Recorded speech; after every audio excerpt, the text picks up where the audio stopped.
André, muito, muito obrigado pelo seu tempo. Uma generosidade mesmo, cara. Obrigadão por aceitar esse convite. Pô, é um prazer é meu. Obrigado pelo convite. Muito bom estar aqui no seu podcast. Pô, meu podcastzinho começando. Velho, eu sou um cara que sigo você desde muito moleque, assim, nas suas palestras principalmente do Café Filosófico, assim. Então posso dizer que, assim, o pensamento que você traz mudou a minha forma de pensar a vida, velho. É um bagulho muito, muito louco, assim. Pô, que legal. Legal. Assim, é uma provocação inicial, assim, eu acho que me parece que a filosofia nietzschiana espinosista, junto com o pensamento winnicottiano, né? Sei lá se estiver errado. É isso, perfeito. Ela em mim gerou uma coisa de tipo, me trouxe para um pensamento para fora da filosofia. Tipo assim, não é uma filosofia que fala com ela mesma, né? É um cara que muda, tipo, tudo. Eu nunca mais pensei em educação como eu mesmo, nunca mais pensei saúde, nunca mais pensei, sei lá, judiciário, leis, sociedade, tudo muda, né? Exatamente, Pedro. Olha, poxa, fico super feliz, primeiro, né, de saber aí que Não, foi mesmo, útil, que fez bem, né? Eu recebo esse retorno e é o que me motiva. É realmente assim o que me faz querer crescer, divulgar, né? Avançar. Então, fico muito, muito feliz e muito tocado, né? E que bom, o teu relato é exatamente o que eu sinto, o que eu senti, né, no meu percurso, e o que eu sinto e o que eu desejo alcançar. E que é o próprio, no meu entender, da filosofia da imanência, né? Quer dizer, quando eu uso o termo, quando se usa o termo filosofia da imanência, é muito importante que isso não seja uma palavra vazia ou uma disputa teórica dentro do âmbito da filosofia, né? A ideia que faz sentido, inclusive, levar esse nome, mas o nome é o que menos importa, é como você descreveu, e descreveu muito bem, né? A filosofia, ela é um pensamento sobre as coisas, sobre o real, sobre a vida. Isso, inclusive, é o que facilita a gente entender a diferença entre uma filosofia da imanência e uma filosofia metafísica. Não para, como às vezes, né, o Deleuze, por exemplo, leva a crer, ou pelo menos os deleuzianos meio que, às vezes, também, né, pegam esse barco, para criar dois times, né, uma polarização, isto é, uma nova dicotomia metafísica de os imanentes versus os metafísicos. Não é essa a ideia, muito pelo contrário, né? Quer dizer, o que caracteriza a imanência e que deixa clara essa diferença com a metafísica é pensar o real. Enquanto que a metafísica, claro que ela está, vamos botar já entre aspas, pensando o real, mas a metafísica tende a pensar o real a partir de um dever ser, de uma idealização, de uma proposta assim, de como o real deveria ser, ou, que no fundo dá no mesmo, como, no fundo, o real é ou seria. Né? O Clément Rosset ele tem uma maneira engraçada. Clément Rosset é um grande filósofo francês que faleceu há 2 anos atrás, foi meu orientador de doutorado, né? Eu fiz o doutorado pleno lá na França, com ele como orientador. Ele tem uma maneira engraçada, mas muito verdadeira, e, num certo sentido, até triste de dizer isso, né? Que as pessoas, e aí, ao dar esse exemplo, já é essa ideia, né, de pensar a vida, né, que as pessoas elas tendem a idealizar, ou quando elas idealizam um outro mundo, e aí Platão teorizou, Sócrates e Platão teorizaram, né, isso, lá na Grécia Antiga, as religiões, de um modo geral, a cristã com certeza, mas não só, né, também criaram essa dicotomia, ou reforçaram essa dicotomia metafísica. Vou até voltar a falar nisso, porque é uma questão do psiquismo, né, do pensamento humano. O Winnicott mostra isso com clareza, né, Spinoza também. Bom, então, que as pessoas, elas, quando idealizam esse outro mundo, ou essa outra vida, o problema maior não é nem que a pessoa pense assim, puxa, eu deveria mudar, eu deveria viver essa outra vida. Elas passam a achar que aquela outra vida, que na verdade é uma fantasia da cabeça delas, né, uma idealização, aquela outra vida é a verdadeira. E a vida real que eu vivo, né, com o meu corpo, é a falsa. Então, a pessoa passa a sentir e ter uma ideia mesmo, um pensamento, de que o que ela vive é fake, é falso. Então, ou seja, a partir de um sentimento de vazio existencial, de futilidade da vida, de niilismo, com frequência existe se dá isso no psiquismo, de pensar assim, bom, eu sou um personagem que não estou vivendo a minha vida, porque a minha vida está lá no outro mundo. Pode crer. Mas isso é muito, muito claro, sei lá, num pensamento católico super tradicional, de tipo, esta vida eu vou viver para a eternidade e tal. Mas também é muito claro no nosso dia a dia com outras idealizações, sei lá. Exato, exato. Olha, uma coisa também que eu costumo mostrar, dizer, enfim, né, é que se diz que no mundo contemporâneo, ao contrário, em geral isso é nostálgico como crítica ao atual e valorizando o passado, né? Não se tem mais valores absolutos, enfim, e que no mundo contemporâneo valoriza-se o corpo, né? É superficial, fútil, valoriza-se o corpo. E não se valoriza o corpo. Se valoriza uma ideia de corpo perfeito. Ou seja, totalmente platônico. Só se mudou o objeto, mas é platônico. Valorizar o corpo é o corpo que a gente tem, é o corpo pulsante, né? E que é perfeito no sentido de Spinoza, que diz todo o real é perfeito. Perfeição é sinônimo de real. Por quê? Porque você achar que uma coisa é inacabada é só em relação a um ideal. O ideal é fruto da nossa imaginação. Então, ou seja, a imperfeição é em relação a um ideal, não em relação à própria coisa. O que em filosofia se diz, não existe a positividade do falso. Ou seja, não existe nada que seja falso em si. O falso é sempre na minha cabeça, né? É a minha atribuição que se enganou ou que não corresponde à realidade. Então, isso não é uma ideia forte, assim. Muito forte. Né? É muito forte. Permanência. Muito forte. Eu acabei de fazer um curso com você e, assim, eu era o fora do ninho ali, né? Porque eu sou um cara de comunicação e a galera era muito já da clínica e tal. Era um curso sobre o Winnicott. Eu vi que você tá fazendo um monte de curso pro Zoom, que é incrível você poder ter esse tempo para ouvir você e poder até falar e conversar e tudo mais. Mas daí eu, como um cara fora do ninho ali, vamos dizer, o que me pegou muito foi o pensamento do Winnicott foi esse lance do gesto espontâneo do nosso corpo, disso como uma autenticidade, tá ligado? E daí eu vou trazer só uma coisa que um dia você falou em alguma das suas palestras, que eu até tentei achar, mas não achei, senão eu passaria um trechinho aqui. Você falou uma coisa que aquilo não sai da minha cabeça, cara. E daí eu tô pensando em educação e como a gente é sempre passado a régua, né? O aluno, o estudante, ou mesmo fora disso, você sempre tá numa média que te diminui a sua própria potência, seu gesto espontâneo e tal. Você disse assim,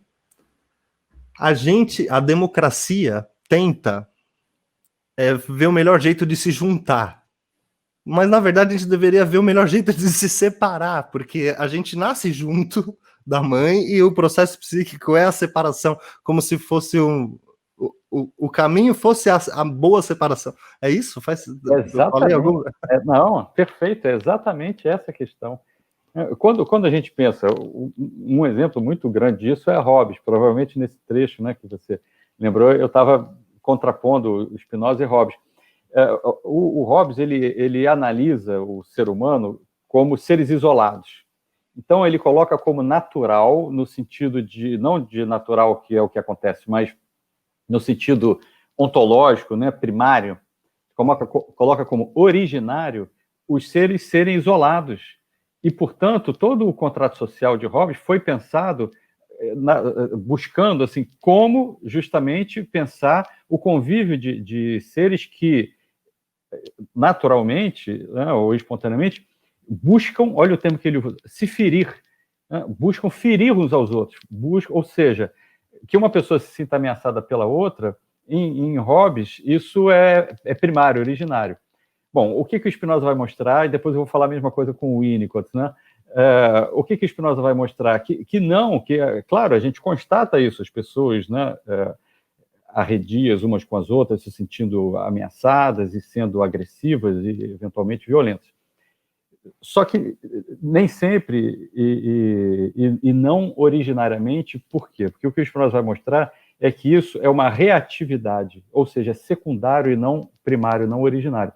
Isso muda tudo, porque, aí vamos já trazer o Winnicott, porque depende do ambiente, o ambiente de um modo geral, atual, né, das pessoas de todas as idades, mas depende também, e no certo sentido, sobretudo, do primeiro ambiente, que é a maternagem, né, o cuidador principal, em geral a mãe ou a função materna, enfim.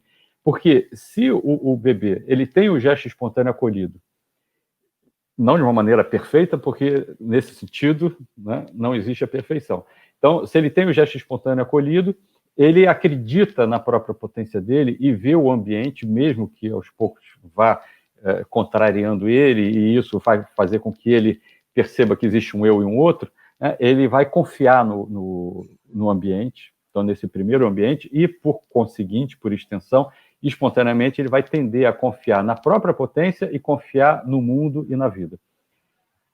Dessa maneira, fica claro entender que nós vemos o outro como um inimigo em potencial, tanto mais quanto o ambiente, a começar inicial e atual, é hostil, porque aí sim a gente se sente ameaçado.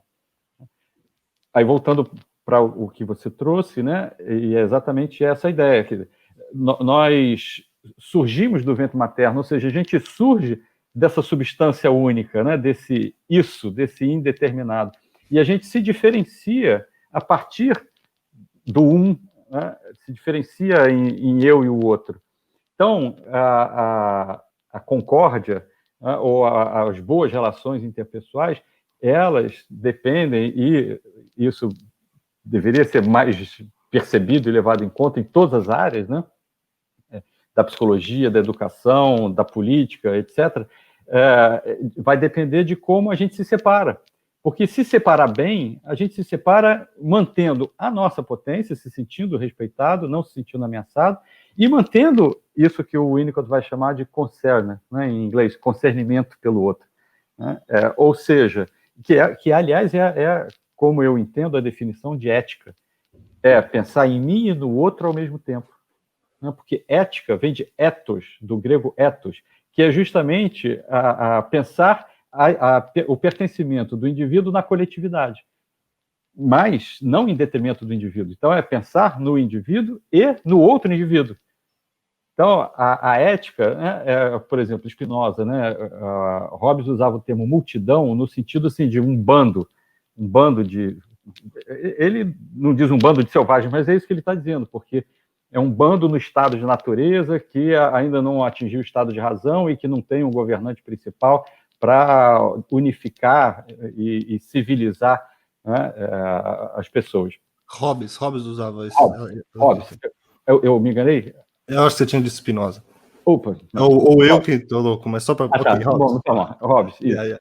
E o Spinoza vai usar o termo multidão num outro sentido.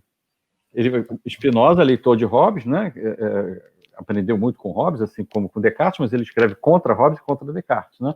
Então, ele vai usar em outro sentido, ele vai usar no sentido de a coletividade de indivíduos singulares que permanecem singulares. Então, por isso que Spinoza vai falar de potentia multitudine, a potência da multidão. Né? A multidão não é um bando, a multidão já é o sentido de um coletivo que, por exemplo, depois, né, o Kant vai usar multidão no sentido hobbesiano e falar com desdém pela multidão e dizer ela só se torna um povo se for unificada, quer dizer, então, Kant, nesse sentido, é claramente hobbesiano. Uhum. E que depois, enfim, vai se ter também o termo de massa, né, para falar justamente de um rebanho, né, de uma uniformidade. E Spinoza chama sempre a atenção, não. O direito, a maneira, né, que o Spinoza diz, se contrapondo a Hobbes, o direito natural individual é inalienável. Não tem como o indivíduo ceder totalmente o direito natural dele a um governante, ou a um Estado, ou a uma organização. Cada um continua com a sua dignidade individual, independente se está mais para a imaginação, para a fantasia, para a razão. Aliás, todo esse modelo metafísico, né, Hobbes, Kant, Hegel, fica muito claro a idealização, quando eles colocam, por exemplo, na filosofia política, isso fica muito claro, quando eles colocam essa instância governante como espontaneamente racional para organizar os indivíduos bestiais. Né? Total. É evidente que isso não corresponde à realidade. Sem dúvida. Eu acho que hoje em dia é evidente mais ainda. Eu comecei com Nietzsche, na minha leigo, sendo leigo completamente. Depois eu fui para drogas mais pesadas, Spinoza e tal. Mas eu queria dizer assim, porque o Nietzsche ele traz uma postura no que ele fala, né? E tem um livro seu, o Pensamento como o mais potente dos afetos, certo? Que você organizou. O Conhecimento como o mais potente dos afetos, que você organizou. Eu tenho esse livro e eu li o seu texto, porque tem 1 milhão de textos, eu li o seu texto. E depois que eu li aquilo, que foi muito difícil, mas eu consegui, eu acho, que você fala muito sobre o estilo literário, do jeito que o Nietzsche explica, também implica na própria filosofia dele. Em algum lugar você toca isso também nesse. E daí eu fiquei pensando em educação. A minha pergunta é assim: porra, eu preciso de um cara como você que já caminhou um monte, que deve ter precisado de outros caras como Clément Rosset, para eu conseguir acessar esses conhecimentos mais longos, tá ligado? Porque em algum lugar, quando você pensa em educação, a gente precisa ser.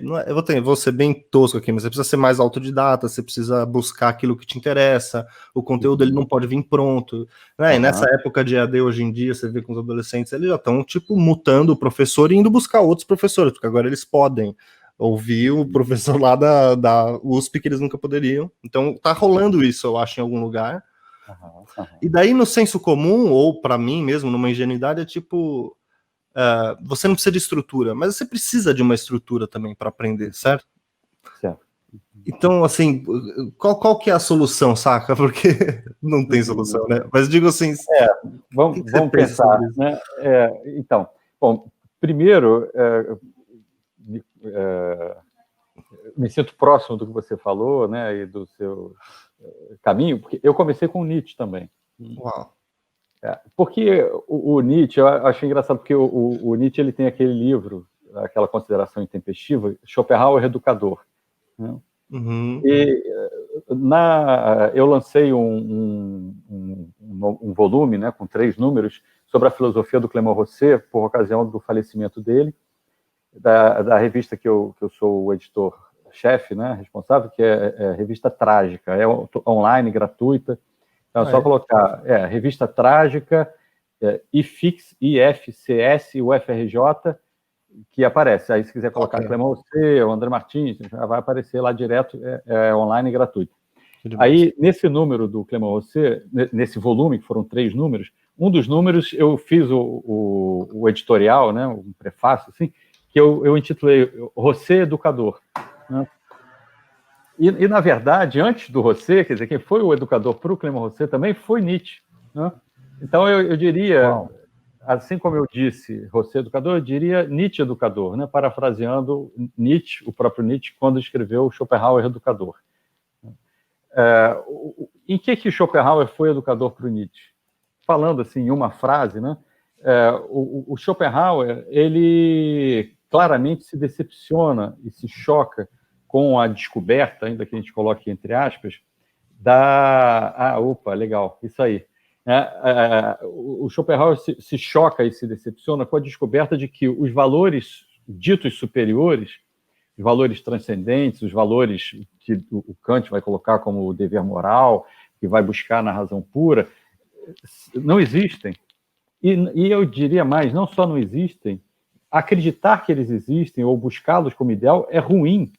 Ou seja, são valores ruins que são apresentados como bons e como existentes. Né? E aí, uma maneira de dizer essa diferença entre Nietzsche, leitor de Schopenhauer, e Nietzsche mesmo, né, é que Schopenhauer é como se ele dissesse assim: não existe um princípio de razão suficiente, não existem valores superiores, então, realmente, o resultado é que eu estou mergulhado num niilismo, né? Estou num vazio, não tenho mais referência. E Nietzsche aprendeu com Schopenhauer, não existe um princípio de razão suficiente, uma razão pura, não existem valores morais transcendentes, não existe ordem moral do mundo, que bom. Então, a diferença seria isso, né?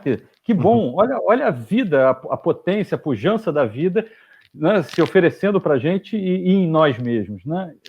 Então, esse é o Nietzsche educador, ou seja, ele coloca, e aí, né, comentando isso que você trouxe, né, inclusive pelo estilo dele, ele coloca a gente na imanência com um texto que é sempre poético, né? Eu vejo Nietzsche assim como uma ferida aberta, e uma ferida aberta dizendo assim, vamos nos regozijar, né? O júbilo da ferida aberta. Olha a potência da vida que mistura prazer e dor. Né? Então, ele joga a gente assim, olha só, o que não é a beleza trágica é auto-engano, é dissociação metafísica. Né? Então, essa é a base que o Nietzsche traz para a gente. E é uma base que é uma pancada, né? Assim, um soco no estômago, mas para acordar e perceber o que sempre teve lá, o que sempre teve aí, o que sempre teve aqui. Né? Bom, aí o Spinoza, e aí mais uma vez também tem relação com o estilo, ele tem uma escrita que em vários momentos é irônica, eu me divirto muito lendo Spinoza. Sério? Mas Sério? inclusive na Ética. Na Ética? Pô, é muito engraçado. Pô, eu quero conseguir rir. Hoje eu não consigo rir, nem a pau. Não, pô, eu vou dar um exemplo que eu já coloquei em textos meus, né? Quando ele chega no escolho da proposição 40 da parte 2, né, da Ética, e quando ele fala justamente dos gêneros de conhecimento. Então, ele vai falar de que forma a mente humana, porque o Spinoza é baseado numa grande filosofia da mente, né? De que forma a mente humana ela cria falsos universais. Então, a doxa, ele vai mostrar as várias formações de falsos universais, ou seja, e como que ele vai explicar? O filósofo, né, ou cada um de nós, né, mas em geral os filósofos nesse sentido de que eles acabam sendo influenciadores, né, os influencers da história, né? Os filósofos, eles se afetam mais por uma coisa e o que o Spinoza vai nomear experiência vaga, né, universalização por experiência vaga, como uma universalização falsa, eles se afetam mais por uma coisa e generalizam aquilo para todos os seres humanos. Uhum. E aí, olha o exemplo que ele dá, né, que eu acho muito engraçado, muito pertinente, mas muito engraçado. Ele diz assim, Platão definiu o homem como um bípede sem plumas. Né? Enfim, aí tem até aquela história do cínico, né? Acho que foi, que pegou uma galinha, arrancou todas as penas e falou: eis aqui um homem, o homem de Platão, né? Um bípede sem plumas. Bom, Aristóteles definiu o homem como animal racional. Até hoje está no senso comum. Homem, animal racional. Ou seja, o gênero animal e a espécie humana, ou seja, a razão como a diferença específica, a diferença que diferencia a espécie animal humana das outras espécies animais. Bom, e aí o Spinoza diz, mas isso é evidente que porque ele se afetava mais por essa característica comum aos homens, que é a razão. Mas a razão não é a essência do homem. Por que Aristóteles não definiu a essência do homem como o riso, se só o ser humano é que ri? Eu acho isso muito engraçado. O que ele está dizendo? O Aristóteles era um cara sisudo. Ok.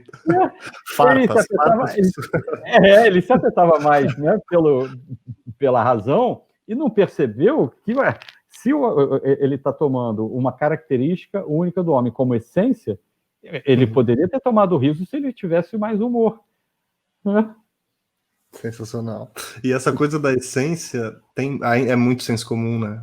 Mas assim, e não é nem só senso comum, acho que até mais do que isso. Assim, olha só, numa carta, tem uma passagem do Spinoza também que eu acho muito engraçado, que o interlocutor, ele usa mais uma forma de universalização falsa, ele usa o que o Spinoza vai nomear, que é o termo comum na história da filosofia, vai nomear de argumentos de autoridade. E o interlocutor fala assim, mas olha só, ou seja, o interlocutor não tem argumento e não está conseguindo acompanhar o raciocínio do Spinoza e os argumentos do Spinoza, ele fala assim, não, mas peraí, mas aí eu não me lembro exatamente quais são os autores, mas eu acho que Platão, Aristóteles, enfim. Platão e Aristóteles dizem isso que eu estou dizendo, né, o contrário do que você está dizendo. Aí o Spinoza na carta, mas dá para ver que ele está tipo assim, ai, que paciência que eu tenho que ter. Aí ele fala assim, pô, Platão e Aristóteles, se você me mencionasse filósofos sérios que tentaram compreender o real, né, como, e aí ele cita, né, como Epicuro, Demócrito, Lucrécio, poxa, mas Platão e Aristóteles, cheio de crendice, né, mergulhado numa metafísica, são várias passagens, são muito engraçadas. Sensacional. E muito pertinentes. Né? Bom, ou seja, mas mesmo com essas partes engraçadas, o Spinoza, ele tem uma apresentação mais seca, né? mais difícil penetração, né? Num certo sentido, o tempo comenta isso também, mas isso faz com que, ou se mistura com o fato dele oferecer o que eu chamo de ferramentas conceituais. Ferramentas cirúrgicas. Quando você justamente entende, enquanto que o Nietzsche joga a gente na imanência, né, o Spinoza dá ferramentas conceituais, não é para a gente explicar a imanência, é para a gente compreender a imanência, isto é, a nossa própria vida. Volta ao seu comentário inicial. Então, o Spinoza oferece um monte de ferramentas, assim, nossa, olha só, justamente eu posso pensar todas as áreas do saber, eu posso pensar a minha vida, eu posso pensar o amor, a felicidade, as relações interpessoais, eu posso pensar a política, a escola, a educação, porque são ferramentas para pensar o mundo e a vida. Ou seja, Nietzsche verbalizava isso, né? Eu quero seguidores que sigam a si próprios. Né?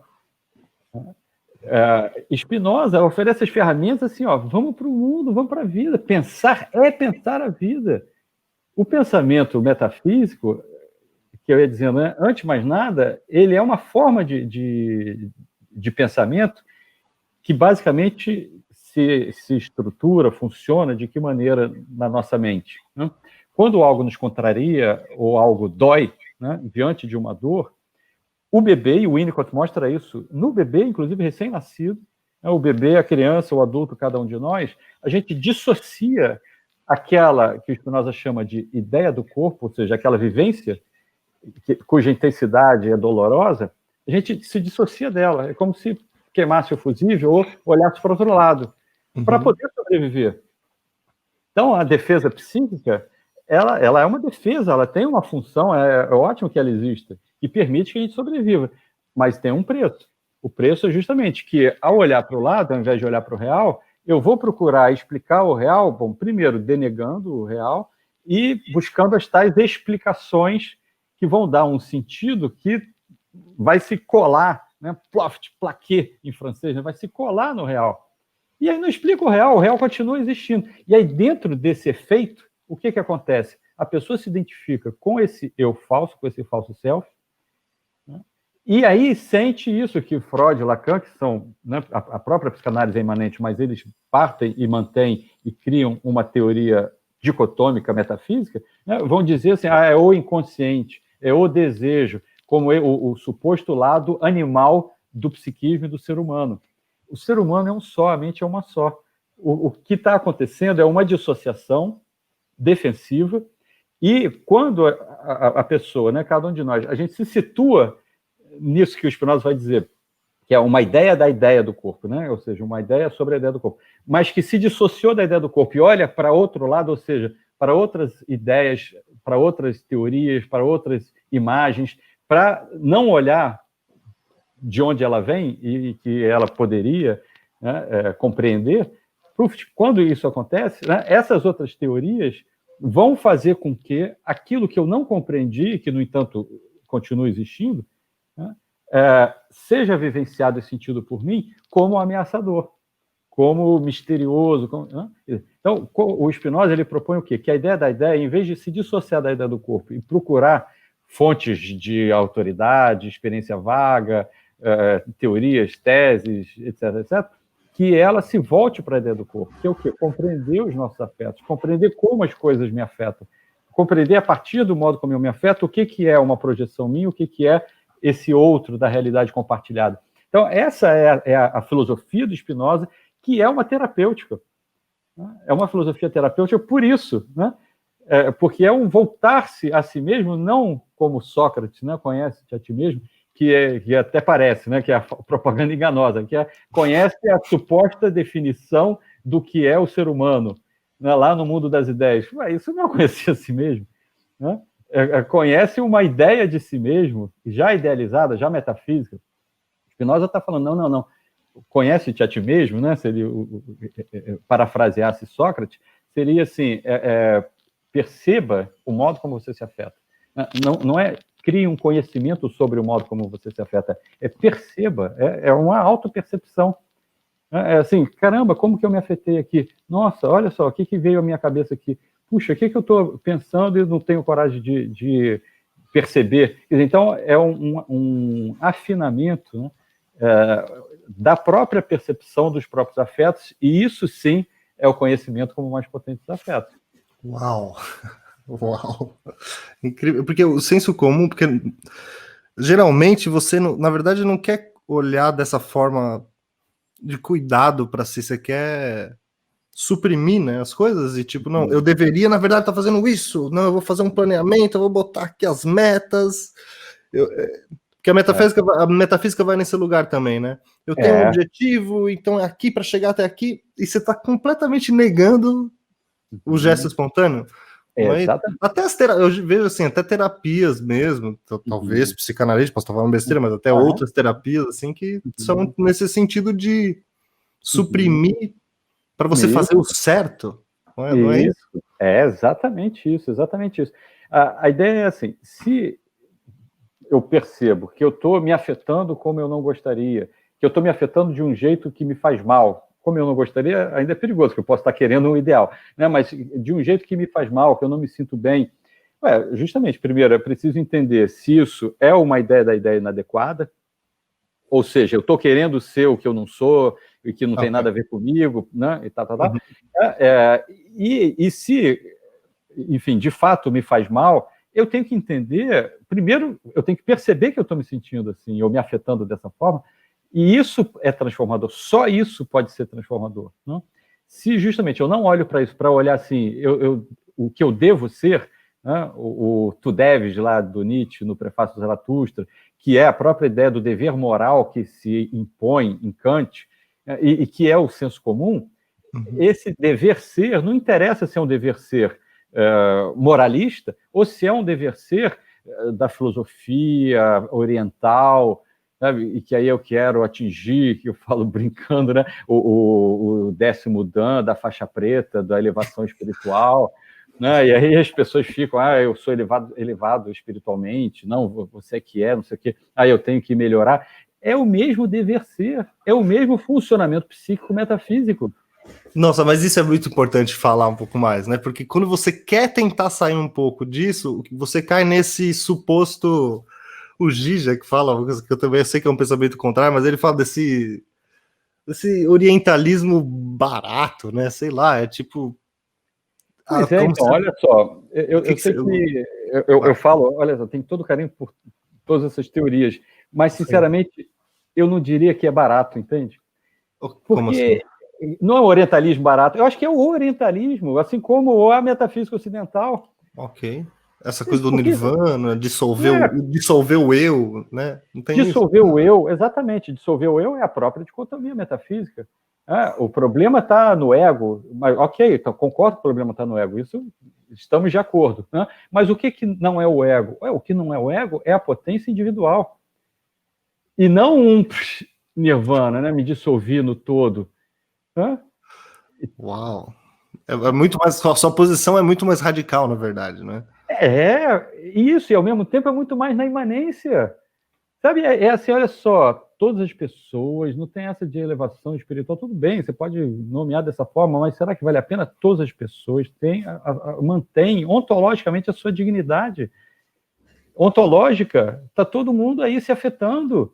Algumas de uma forma mais dissociada, claro, algumas causando mais prejuízo para as pessoas em torno, né? Outras mais, outras menos, algumas, inclusive, porque, na melhor das intenções, estão vivenciando essa dicotomia metafísica, né? Igual, hoje fica fácil de ver o cristianismo do século XX, por exemplo, né? Em nome do bem, quanto mal se fez. Sim. Mas é esse funcionamento metafísico que aparece também com as religiões orientais e com o coach ou autoajuda, né? Uma coisa que eu costumo também mostrar, assim, hoje em dia, não só hoje em dia, né? Tem essa coisa de encontre o seu propósito da vida. Nossa, soa super bonito, né? E o que na prática acontece? Em geral, tudo bem que não sempre, mas uma grande maioria das vezes, eu acho que induzido pela forma como a coisa é dita e pela própria ideia, né? O seu propósito, né? O meu propósito. O meu propósito, eu coloco isso no ideal. Aí o que eu vejo as pessoas sofrendo e lamentando, ou seja, pela pista errada da compreensão, né? É assim, nossa, eu faço um monte de coisa legal, tenho prazer na minha vida, mas tô mal porque eu ainda não encontrei o meu propósito. Ué, se você faz um monte de coisa legal, tá bem na vida, tá bom. A imanência, a potência da vida é você encontrar beleza e potência e vida, exuberância de vida nas pequenas coisas do dia a dia, da tua casa, a natureza, o que você faz. Para falar de filosofia, por exemplo, dentro da história da filosofia, eu acho que foi o Heráclito, né? Enfim, depois, dando um Google, a gente confirma a informação. Mas que os discípulos passaram na casa dele, né? E aí chegaram lá assim e ele não estava. Aí ouviram um barulhinho ali na cozinha, lá atrás, aí foram para lá e estava o Heráclito na cozinha. E os discípulos ficaram muito vexados, assim, muito decepcionados, contrariados, né? Como o grande Heráclito está na cozinha? E aí Heráclito respondeu, aqui também habitam deuses. Uau! Deuses, no plural. Deuses, dentro da filosofia grega, né? Sim. Ou seja, a vida não está só no que você acha que é o sofisticado, o elite, o meritório. A vida está em tudo. Por isso que eu acho importante isso que o Spinoza traz, né, essas ferramentas que o Spinoza traz, porque aí a gente entende que essa armadilha metafísica do psiquismo humano é que vai fazer com que você pense assim, agora... É igual que eu brinco também, né? Boa parte dos deleuzianos, também influenciado por algumas passagens da filosofia do Deleuze, é como se eles dissessem assim, nossa, o mundo vai ser muito melhor quando o século será deleuziano, né? Com aquela frase do Foucault, enfim, que é inclusive interpretável, mas e nós somos a favor da diferença, se todo mundo fosse a favor da diferença. Você é a favor da diferença? Aí outra pessoa responde, não, então não fala mais com você. Ué, cadê a favor da diferença? Onde não está radical suficiente. Não aceita a diferença? Sim. Ou seja, esse funcionamento metafísico é que é para ser entendido, né? Essa dissociação psíquica entre a ideia do corpo e a ideia da ideia é que faz com que a pessoa veja, né, uma teoria boa, repito, assim como o cristianismo do século XX, veja uma teoria que agrada, que se apresenta como do bem, e aí, nossa, então vou aderir a isso, contra o resto. Né? E aí, em nome do bem, faz um monte de mal. E fica se achando, e aí fica naquela coisa do mecanismo psíquico, mais uma vez, da culpa. O culpado é o outro. Não, o culpado sou eu. O culpado é o outro. Não, a psicanálise me mostrou que eu tenho que me responsabilizar pelo que eu penso. Né? Aí, por isso que tem gente que aproxima de Sartre, né? Nós somos responsáveis por nossa ação. Sim e não, mas muito mais não do que sim. A gente tem que compreender e não se responsabilizar. Tudo bem se responsabilizar for compreender, mas a palavra está ruim. Né? De qualquer forma. De qualquer forma, responsabilizar-se está muito mais voltado à imputabilidade, ou seja, a julgamento, condenação, a culpa, do que a compreensão para transformar. Se a coisa é ruim, eu tenho que compreender para transformar.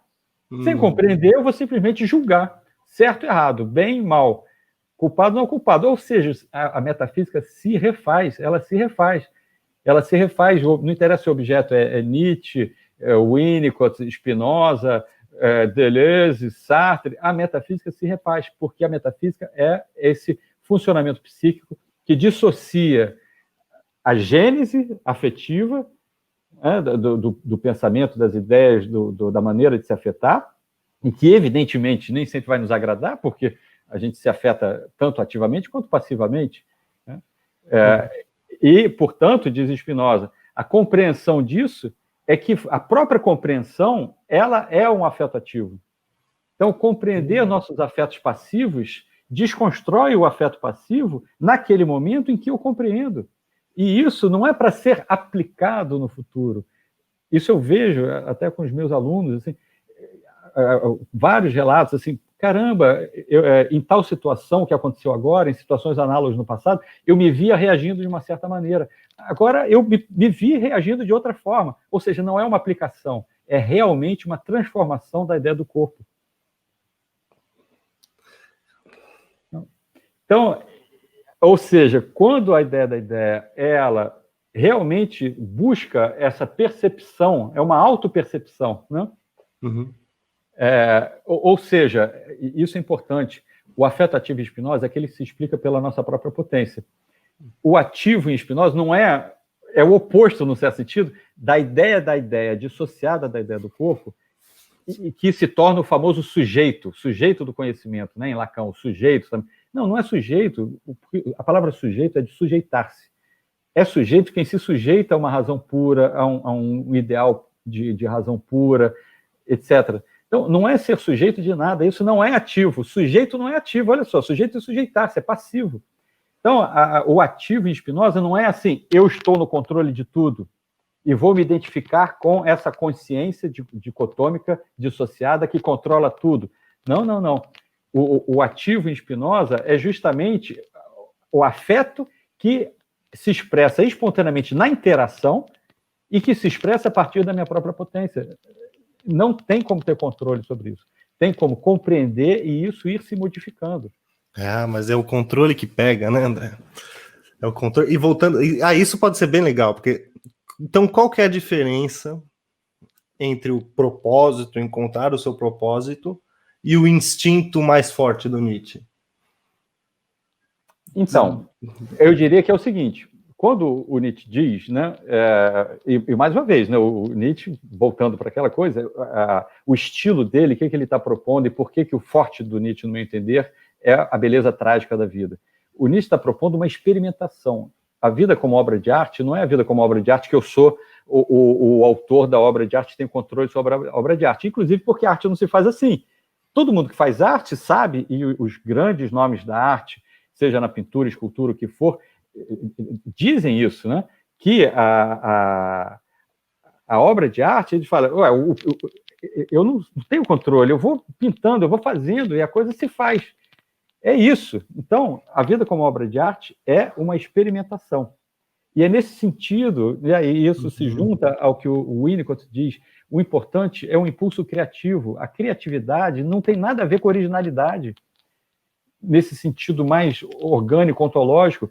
Você pode ser criativo fazendo um macarrão, seguindo uma receita certinha, porque o criativo não está na originalidade, está na tua sensação, na tua potência, na sua vivência de estar criando o que já existe. Bom, então, voltando para o Nietzsche. Então, esse instinto mais forte, você não tem que encontrar, você não tem que, no controle, ficar procurando. Né? Quando a pessoa diz assim, caramba, estou sentindo fútil, quero arranjar alguma coisa que me empolgue, e fica pensando, 99,9% das vezes não vai encontrar. Mas, às vezes, dormindo, às vezes relaxando, às vezes se encantando com as pequenas coisas, aí vai surgindo. Porque tem que surgir o espontâneo, o instinto mais forte, está dizendo, é um instinto. Né? Não vem da ideia dissociada, procurando nas ideias já prontas. Puxa, olha só, achei aqui nessa gavetinha do supermercado dos propósitos ou dos instintos, qual é o meu mais forte. Não, você tem que sentir. Você tem que sentir, você tem que deixar eclodir. Né? E se deixar, né? Tá difícil. Né? Então, mas olha só, voltando para a teoria, como a teoria pode ajudar a gente a entender. O Freud tem aquela triste ideia, né? O Winnicott lamenta essa ideia de Freud, né?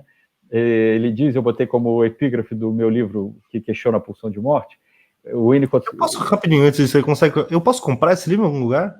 Esse livro está esgotado, mas ele está para ser, no início do ano que vem, reeditado como e-book. Ah, graças a Deus, ok. No momento, eu acho que encontra só tipo estante virtual, né? Enfim. Entendi, tá bem. Tá esgotado. O Winnicott diz assim, eu queria livrar as costas de Atlas de Freud, né, carregando o peso do mundo, eu queria livrar as costas de Atlas de Freud do conceito da pulsão de morte.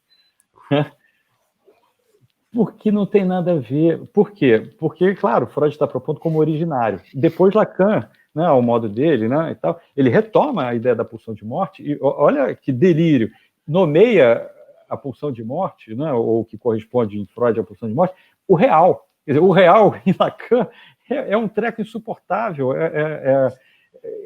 Enquanto que o real, ao contrário, o real está aqui, ó. Né? Uhum.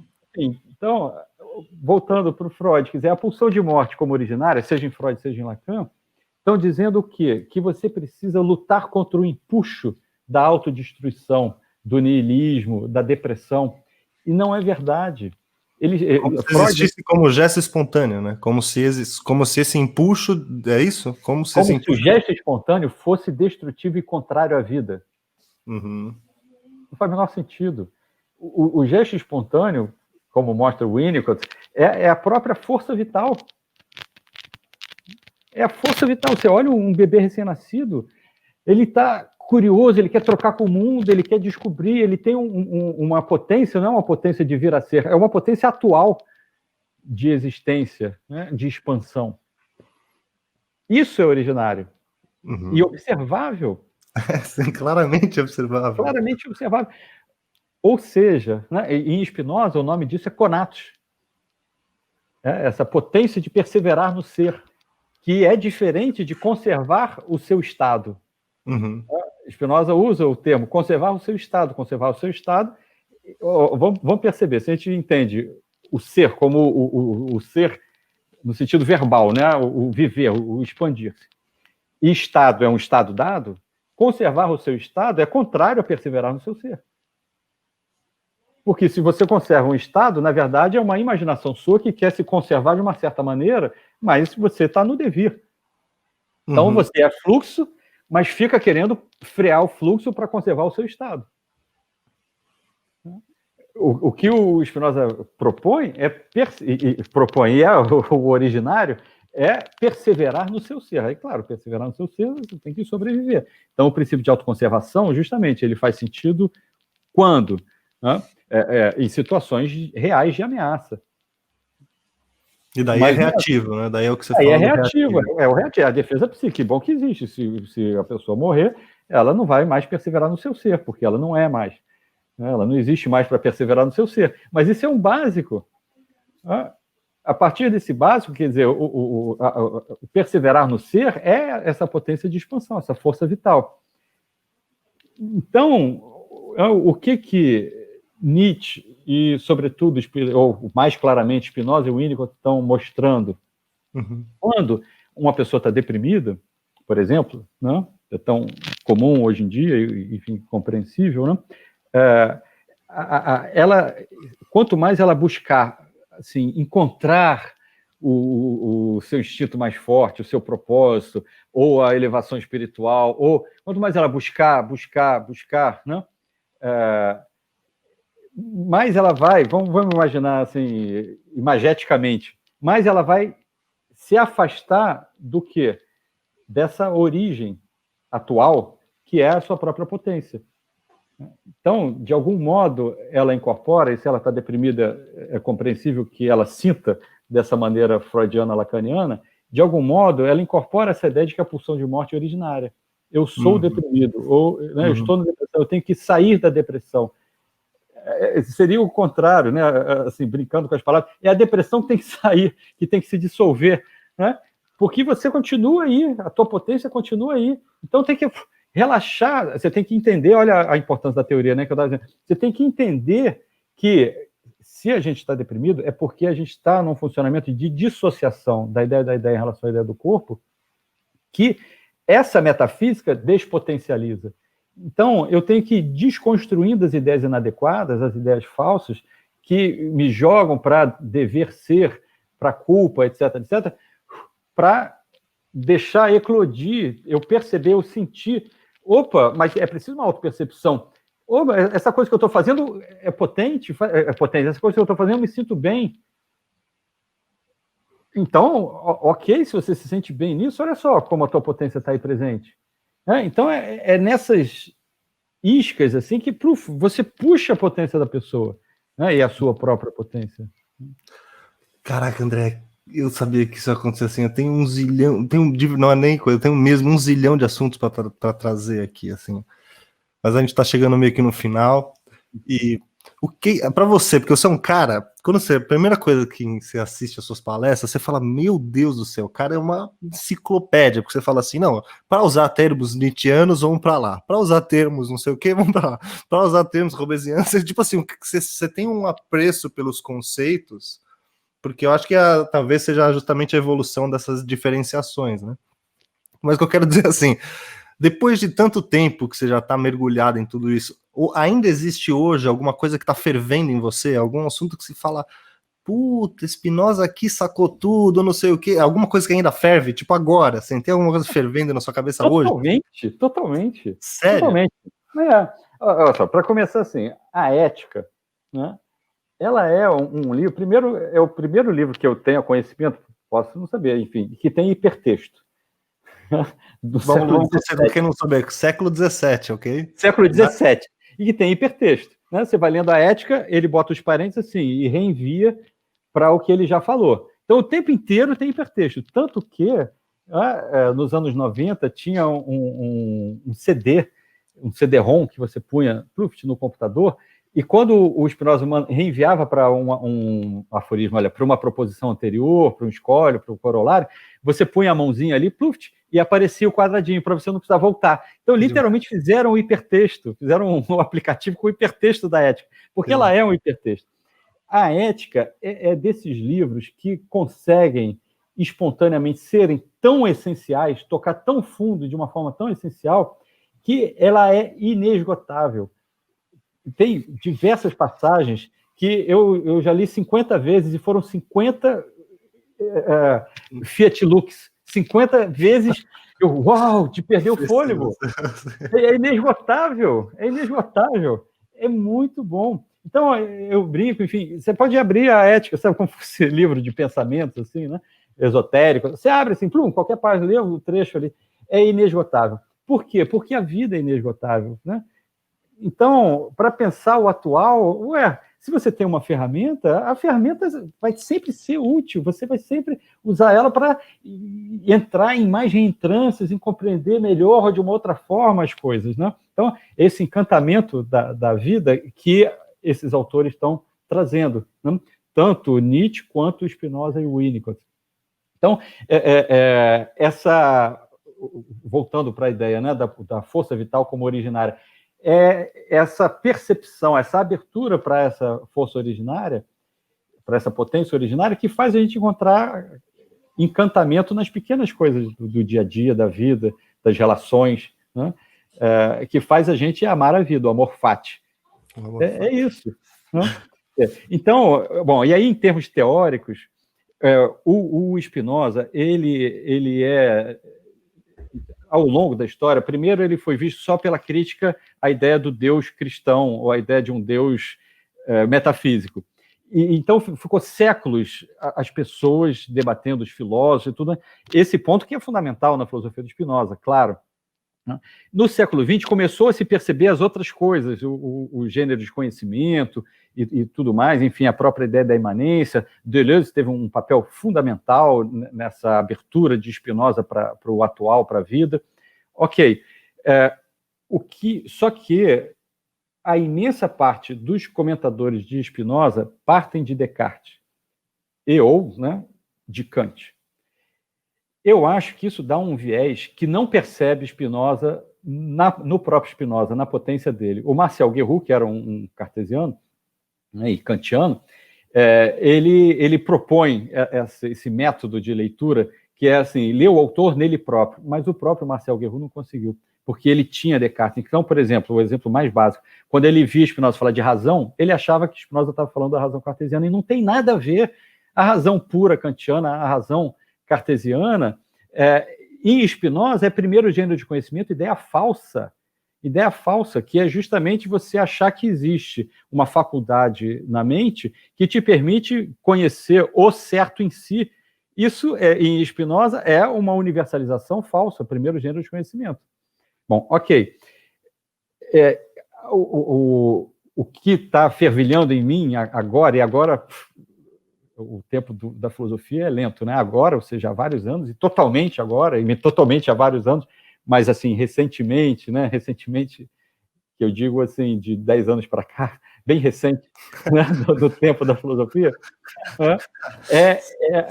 essa concepção do que eu estou chamando de filosofia da mente em Spinoza, que ele coloca no Tratado da Reforma do Intelecto. Tem um artigo meu na Trágica que aborda esse tema, né? A primeira ideia verdadeira no TIE, do Spinoza, no Tratado da Reforma do Intelecto, né? De Tractatus Intellectus e Medatione. Que é o quê? A única maneira da gente perceber as coisas é pela imaginação. Mas a imaginação não é necessariamente o gênero de conhecimento que formula ideias falsas. A imaginação, antes disso, ela é simplesmente a associação de imagens, ideias. Ou seja, a única forma da gente perceber as coisas é pela imaginação. E a razão não substitui a imaginação. A razão é um ordenamento da imaginação, mas não um ordenamento a partir de algum aspecto transcendente, transcendental, etc, etc. É um ordenamento simplesmente por propriedades comuns. É uma percepção de propriedades comuns que nos permite formar noções comuns, universais, reais, concretos, perceber o que a gente vai nomear de leis, por exemplo, né? Então, a razão é uma forma de imaginação organizada. Bom, isso nos permite perceber... Não que luta contra a imaginação, né? Na verdade. Não luta contra, não luta contra. Então, isso vai fazer a gente perceber o quê? Que, basicamente, vou tentar resumir, né? Eu me afeto pelas coisas, eu me modifico, meu corpo se modifica, só que toda modificação é uma modificação em sua ideia, que é a definição de afeto, né? Ou seja, o afeto é o primeiro pensamento. Nosso primeiro pensamento é o afeto. Por isso que a psicanálise dicotômica, Freud e Lacan, vão achar que né, é um mistério aqui, ou uma coisa selvagem, o desejo como um treco biruta e tal, né? E aí alguns vão falar a favor, outros contra, enfim, ou em alguns aspectos sim, outros não. O meu primeiro pensamento é o afeto. A ideia da ideia, então o afeto é a ideia do corpo. A ideia da ideia, ou seja, a ideia da ideia do corpo, ela é a compreensão desse afeto. E é através da compreensão desse afeto que eu conheço a mim mesmo e ao outro que me afetou. Através da marca que o outro fez em mim, o outro que me afetou. Ok. Então, a imaginação no sentido positivo, da criatividade, né, ela significa o quê? Eu me identifico com o id, né, com a ideia do corpo. Só que a ideia do corpo é onde está também os meus traumas, as minhas ideias inadequadas, as minhas defesas, porque é a ideia de um corpo marcado pela história de vida e pelas defesas psíquicas. Então, a ideia da ideia é a compreensão, ou seja, a unicamente, não são duas mesmo, não é cindida, não é um sujeito cindido, nada disso, é unicamente a ideia da ideia, permite com que eu compreenda as minhas marcas, o que é a realidade compartilhada, e perceba, digamos, diante do atual, que é sempre novo, porque as coisas não se repetem, né? Então, diante do novo, o funcionamento criativo e saudável, né, pujante, consiste em que eu percebo aspectos familiares comuns com as imagens e ideias que eu tenho precedentes, mas o meu interesse é em conhecer a singularidade, que é o terceiro gênero do conhecimento. A coisa singular, a singularidade daquela relação naquele instante.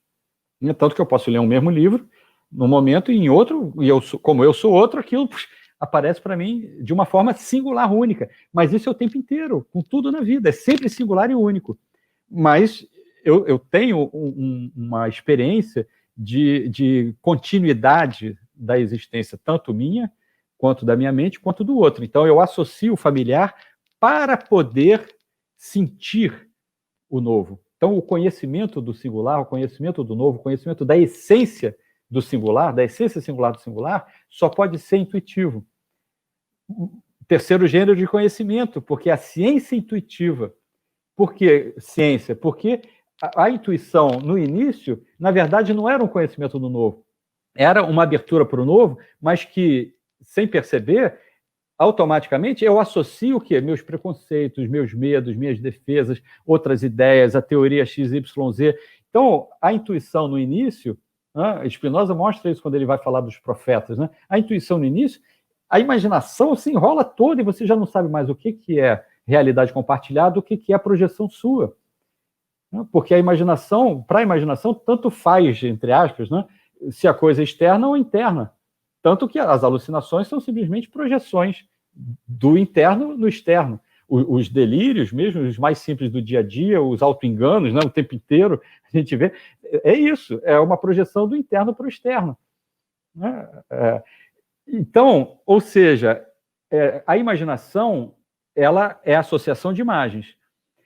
Se eu não tenho essa percepção da realidade compartilhada e das propriedades comuns, é difícil diferenciar o que é associação com imagens que estão na minha memória, e aí eu projeto e é como se eu estivesse vendo isso do fora, que é um delírio, mas um delírio não é uma coisa excepcional, é corriqueira.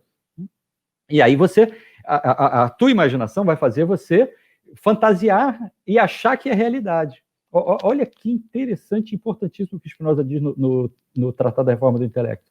Né? Qual a diferença entre a ideia fictícia e a ideia falsa? Lembrando que não existe a positividade do falso. Né? Ou seja, a ideia falsa não é uma ideia que em si é falsa. Isso não faz o menor sentido, uma contradição nos termos. A ideia falsa é o quê? É a ideia fictícia a qual eu atribuo veracidade. Né? Então, a ideia fictícia significa o quê? A única maneira de perceber, a imaginação. Se eu acho que a imaginação corresponde à realidade externa, ou pior, é a realidade externa, o falso é essa atribuição. Então, a ideia falsa significa uma ideia fictícia, como toda, que eu atribuo como pertencente à realidade compartilhada. Isso que torna ela falsa. Ou seja, o falso é essa atribuição, é a ideia, é o pensamento, não é a ideia enquanto conteúdo, porque isso não existe, um falso que existe enquanto tal. Né?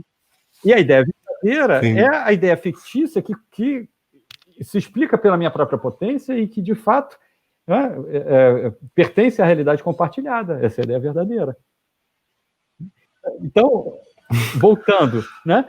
Então, a imaginação, quando ela vai para a fantasia, para o delírio, né?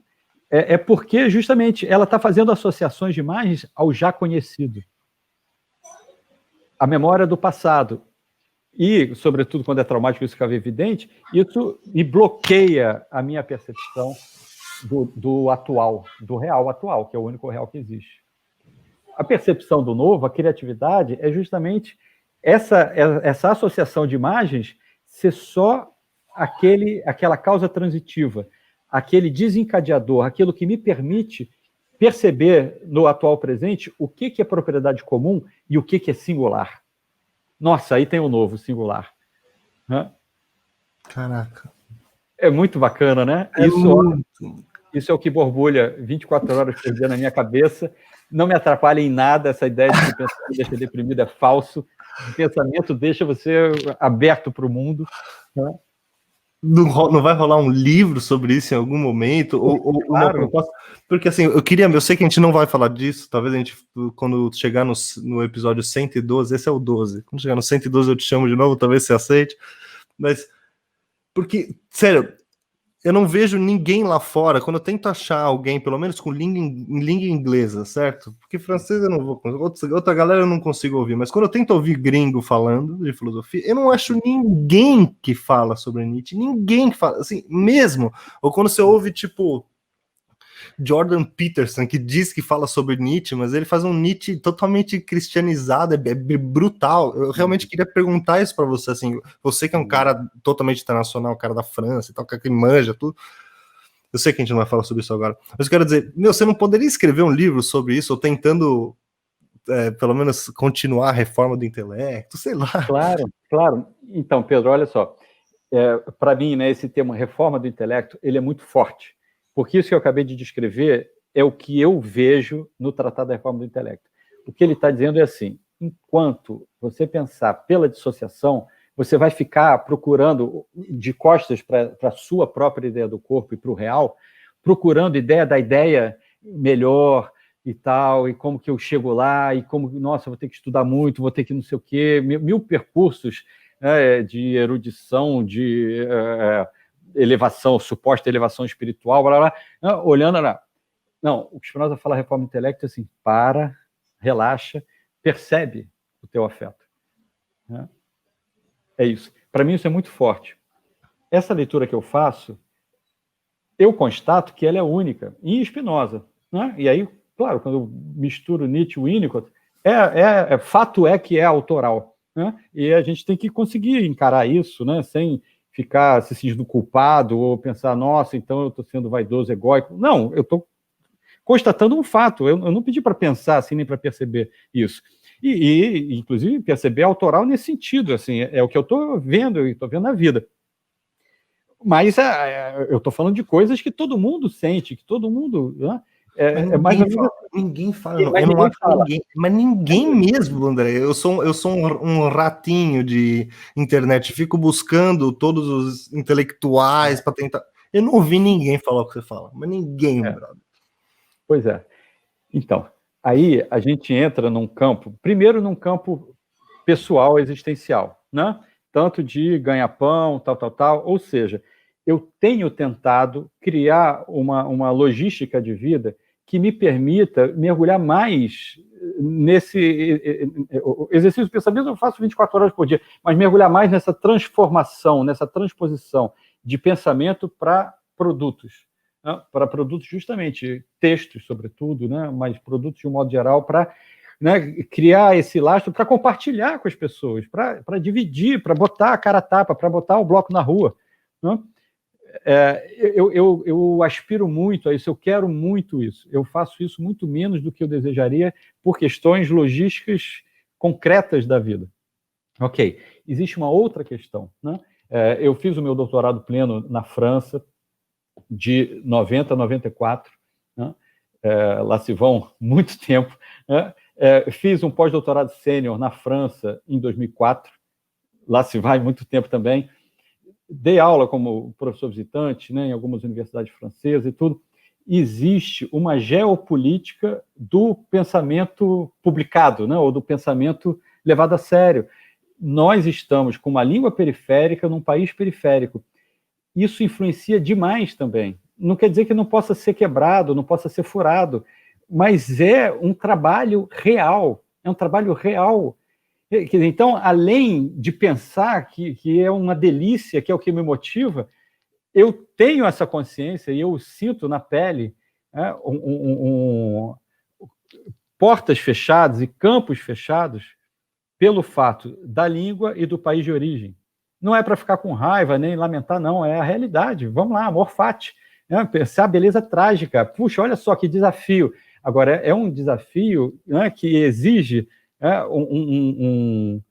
uma composição de jogador de xadrez. A metáfora é péssima, porque eu sou um péssimo jogador de xadrez, mas assim, um trabalho de formiguinha, uma coisa assim que é assim, caramba, comendo pelas bordas, onde que eu entro, sabe? Porque existe uma geopolítica do pensamento que é respeitado, etc, etc. Eu tenho a intenção, obviamente, né? Eu fui fazer o doutorado com 23 anos, né? Eu tenho essa coisa dentro de mim, assim, eu quero espalhar para o mundo, né? Não é fácil não é no sentido assim, é trabalhoso, eu sofro, não, nada disso. Não é fácil assim, não é fácil porque é igual o Feola falando o Garrincha falando para o Feola, mas os gringos vão deixar, né? Faz isso, mas os gringos vão deixar. Tudo bem, não é um jogo de futebol, mas na vida prática né? Na vida O prática. próprio Spinoza escreveu em grego, em latim. Deve ter sido por isso, não é? Foi, para tornar, né, na língua universal daquela época, né, na língua erudita e universal daquela época. E o Spinoza não teve coragem de publicar em vida. Por quê? Porque antes de escrever o primeiro livro, ele tomou uma facada nas costas. Né? Depois, o Leibniz foi visitar ele, quis roubar as ideias dele. Quando o Spinoza morreu, Leibniz quis comprar a obra dele, talvez para queimar, não sei. Leibniz escreveu que é o pensador mais perigoso do nosso século. Entende? Quer dizer, então, existe isso, né? Mas volto a dizer, eu sei que é uma palavra poética e bonita, mas a gente tem que entender isso com amor pela vida e pelo ser humano e pelas defesas psíquicas, né? Mas o fato é que o filósofo, ele pensa algo que eu mais gosto é quando as pessoas me falam assim, caramba, você está colocando palavras no que eu sinto, e justamente que eu nunca li, que eu nunca encontrei. Isso, sabe, me dá muita gratidão, sabe? Porque é isso que eu acredito que eu estou fazendo, que eu quero compartilhar mais. Não? Bom, enfim, então o fato é que o filósofo causa um desconforto. O Deleuze sempre repetiu isso. O problema é que a maneira como o Deleuze repetia, e alguns aspectos da filosofia dele, criava essa polarização que é totalmente contrária ao pensamento da imanência. Que é assim, olha só, então existem os outros, o sistema que impede que o filósofo pense, né, e existem nós, né, os eleitos, né, a turma lá daquela do Ajran, lá do Osho, né? Os eleitos, vamos nos armar para combater o mal. Opa, peraí, isso então não soa moralidade, moralização, né? Tá só invertendo os sinais. Total. Não, então assim, a ideia é mesmo, voltamos para o Nietzsche, né? que não é conceitual, mas que tem essa base de compreensão. É assim, é isso a vida, quero mais. Né? O sim incondicional é não se desviar para as feiuras da vida. Sabe? É assim, nossa, beleza. Tem um texto meu que eu analiso Zaratustra, não sei se você já teve ocasião de ler. Cara, eu tô triste que não li tudo que você já fez. Onde eu acho esse texto? Não, de verdade, onde eu acho? Então, ele está também gratuito na internet, no Cadernos Nietzsche, número 25. Cadernos Nietzsche. Cadernos Nietzsche, número 25. Romantismo e Tradicidade no Zaratustra de Nietzsche. Vou achar. Eu vou tentar falar uma frase do texto, né? É assim, no livro 1, 2 e 3, ou na parte, enfim, 1, 2 e 3 do Zaratustra, ele está lá na montanha e tal, aí ele se sente solitário, ele desce para o mundo dos homens, aí vê aquele monte de homem mesquinho, aí resolve voltar para a montanha de novo.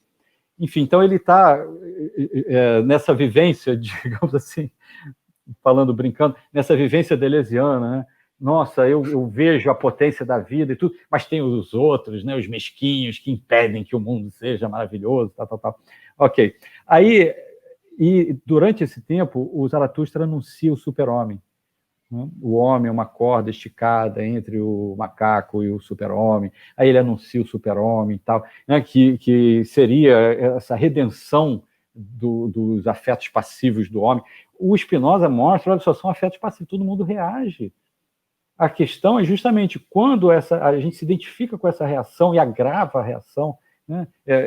Não suporta a dor, e outra coisa é você afirmar a vida e não investir nessa dissociação metafísica. Ok, aí no livro 4 do Zaratustra, o que acontece? E aí o que eu digo nesse artigo é que, para mim, claramente é o livro do trágico, que não é nem no 1, nem no 2, nem no 3. O 1, o 2 e o 3 é da desconstrução, só que essa desconstrução ainda está voltada para fora. Né? Uhum. O 4 é o do trágico. Por quê? Porque ele ouve um grito de angústia e ele desce da montanha, né? Ele já tinha voltado lá para a caverna, ele desce da montanha procurando, ou seja, ele se compadece com aquele grito de angústia. E aí ele vai encontrando os personagens. Né? Aí encontra o último homem, o adivinho, o mendigo, o papa, o burro, e vai encontrando os personagens, aqueles que ele desprezou, que meio que se contaminou, né, no livro 1, 2 e 3, e ficou, nossa, que vem o super-homem, né? O homem pequeno tem que morrer e tal. Aí ele vai encontrando um por um. Aí, caramba, você está angustiado? Não, tudo bem. aí também isso pode dar uma interpretação errada, né? Não é que a pessoa que está na dissociação metafísica ordinária, da doxa, da opinião, ela não tem a pulsão de vida, a força vital como originária, né? Não é que ela, ou que ela não sofra, não é nada disso. Claro que tem lá as angústias, tem tudo. Mas ok, a pessoa fala, não sou eu, naquele momento não estava, não percebi que estava. E aí o Zaratustra fala, puxa, tá bom, mas passa lá em casa. Aí encontrava o outro, tal, foi você que deu o grito de angústia? Não. Aí, pô, legal te encontrar, passa lá em casa. Aí ele vai, encontra os personagens todos, não encontrou quem deu o grito de angústia. Aí, pum, ele se toca assim, era dele o grito de angústia, que ele estava projetando no fora. Aí, com aquela percepção, ele volta para a caverna, sobe a montanha. Quando chegar lá, ele falou para cada um, passa lá em casa. Estão todos lá, reunidos na caverna dele, fazendo uma festa. Aí ele começa a abraçar as pessoas. O burro, em alemão, ele fala ia, ia. Em alemão, ia é sim. Então, o burro é aquele que diz sim para tudo, né? Aí tem uma cena, parece um filme, né? Tem uma cena, o Zaratustra lá na festa, abraçado com o burro, e o burro, ia, né? Sim.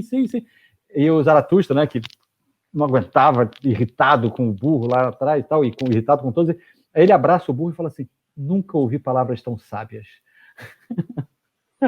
Uau, mas é Nietzsche, Zaratustra é uma obra de arte mesmo, é prima mesmo. Uau. Então esse é o trágico, entende? Quer dizer, o trágico é o amor fati. O amor fati não é a polarização deleuziana. O amor fati é essa compreensão que o Spinoza dá elementos conceituais, ferramentas conceituais para a gente entender no detalhe. E não é para ficar no controle de nada, é ao contrário, para se permitir, sabe, perceber os próprios afetos, perceber as próprias reatividades, não para se sentir culpado, ou para se condenar, ou para se sentir envergonhado, ao perceber as próprias reatividades e pensando, deixando elaborar, né, na mente, pô, tal, caramba, mas por que eu estou, né, reagindo dessa maneira, por que eu estou sendo reativo? Aos poucos isso vai transformando, né? Não é uma transformação no controle nem na aplicação, aos poucos isso vai transformando. Enfim, então, isso eu estou dizendo, né, voltando, porque isso vale para mim, para a minha vida pessoal, também nesses obstáculos reais, e que não são poucos, que eu encontro, primeiro, na minha logística, segundo, claro, na minha afetividade, e terceiro, sim, nessa geopolítica do pensamento, né? Mas eu espero muito, né, assim, puxa, um diálogo, um papo, uma conversa assim como essa sua, super me incentiva, sabe, ter esses retornos. Eu preciso, né, como ser humano, ter esse apoio, sabe, para, sabe, assim, caramba, opa, tem um solo aqui, tem um holding, eu preciso desse holding das pessoas que me leem, que, sabe, assim, pô, André, vamos lá, a gente está junto de você, sabe, desse holding, porque eu quero muito entrar no mercado internacional do pensamento de alta qualidade. Porque é isso, né? Quando você vê eu não sei se você conhece o cara, o Jordan Peterson lá.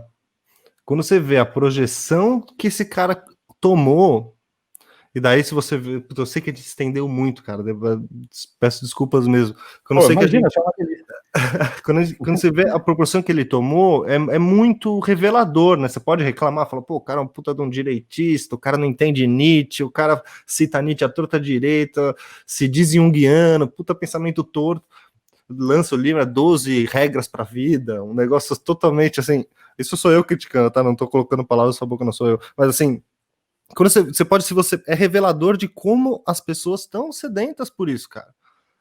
Elas querem muito ver alguém falando sério, porque no mínimo ele tá falando sério ali, saca? Ele tipo, se põe como um pensamento de alto padrão e tal. Ou seja, tem muita abertura hoje, eu acho, fora da academia para ouvir isso. Tem muitos ouvidos, tá ligado? Tem muitos ouvidos. Pô, bacana. Como eu digo no meu canal do YouTube, né, André Martins Filosofia, sim. Né, sigamos juntos. Sigamos juntos aí. Você tem, cara, tem que seguir você no Instagram, que os seus cursos são, assim, é um presente mesmo, né? Você poder ter esse contato, o seu canal do YouTube, incrível, que você tá subindo todas as lives. Depois, se você quiser subir esse vídeo aqui, eu posso te mandar também. Claro, quero muito. Com prazer. E, meu, só para terminar, eu faço a minha última pergunta quase anti-nietzschiana, eu diria, mas é uma pergunta provocadora que é: André, você tem medo da morte? Puxa, ótima pergunta, né? Então, assim, ouvindo e pensando e sentindo, eu não diria medo, sabe? O afeto do medo, né? Claro, em momentos que, felizmente, tendem a ser raros, né? De angústia e tudo, às vezes vem como um sentimento ruim. Não exatamente um medo, mas um sentimento ruim. Mas na maior parte dos tempos, eu tenho espontaneamente, acho que sempre tive, e até me emociona falar, uma consciência da finitude. Né?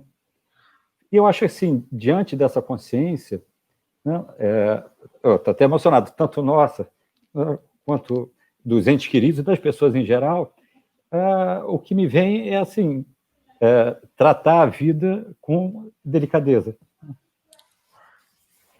Muito, muito bonito. Obrigado, velho. Muito obrigado. Podemos finalizar aqui. Obrigado, André. Abração para você, para quem está ouvindo, seguindo, e sigamos juntos, por favor. Sim, é isso. Todos os links na descrição. Sigam o André onde ele estiver, por favor. Legal. Obrigado, Pedro. Eu que agradeço. Foi muito bacana a nossa conversa. Valeu. Miscelânea, substantivo feminino. Conjunto confuso de coisas diferentes. Mistura, misórdia. Abre aspas. Ele guarda uma miscelânea de objetos na gaveta. Fecha aspas.